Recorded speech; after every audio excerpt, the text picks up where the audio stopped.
Hi అండి, అందరికీ నమస్కారం అండి.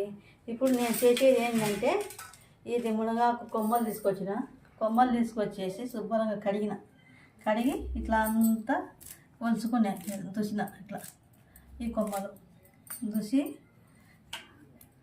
ఇప్పుడు మనం ఈ ఆకును ఇట్లా పెట్టుకోవాలి. ఇట్లా పెట్టేసుకొని ఈ మునగాకు ఇట్లా పెట్టేసుకొని ఇప్పుడు ఈ పచ్చిమిరపకాయలు ఈ మునగాకు ఈ పచ్చిమిరపకాయలు వేసి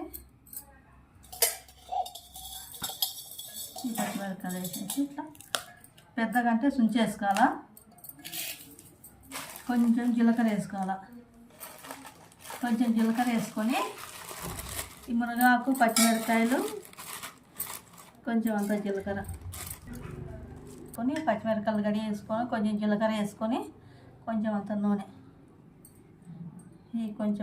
వేసుకొని నీళ్ళు పోసుకోవాలి. కలిపిస్తుంది అదేసే తిప్పుకోవాలి లైట్గా. అందులో ఉప్పు వేసుకోవాలి కాబట్టి మనం ఇంట్లో ఉప్పు వేసుకోవాలి అంతే. మనం ఆకులో ఆయిల్ పెట్టిన ఉడకని 3 నిమిషాలు ఇప్పుడు అయ్యిందనమాట. కొంచెం చల్లార్చి ఇది బాగా మగ్గిపోయింది. ఇది మనం మిక్సీకి వేసుకోవాలి అంతే. ఆకు పచ్చిమిరపకాయలు జీలకర్ర కాసింత నూనె వేసి ఉడకబెట్టినాం కదా, ఇది ఈ మిక్సీ చేయాలన్నమాట. ఇప్పుడు మునగాకు జీలకర్ర కరివేపాకు ఇది కొత్తిమీర కొంచెము పచ్చిమిరపకాయలు వేసిన పేస్ట్ ఈ పేస్ట్ వేసి ఇట్లా విసుకాలి. దీంట్లో ఉప్పు వేయలే, ఇంట్లో ఉప్పు వేసిన పిండిలో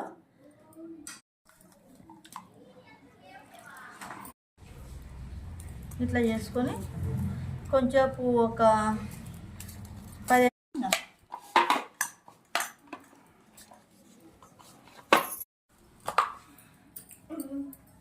చేయమని చపాతి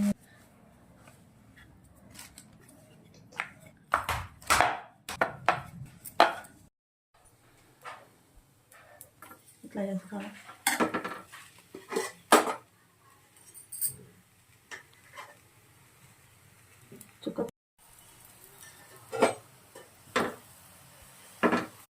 మంచిగా తిండికి బాగా చూడు, గ్రీన్గా ఎంత మంచిగా.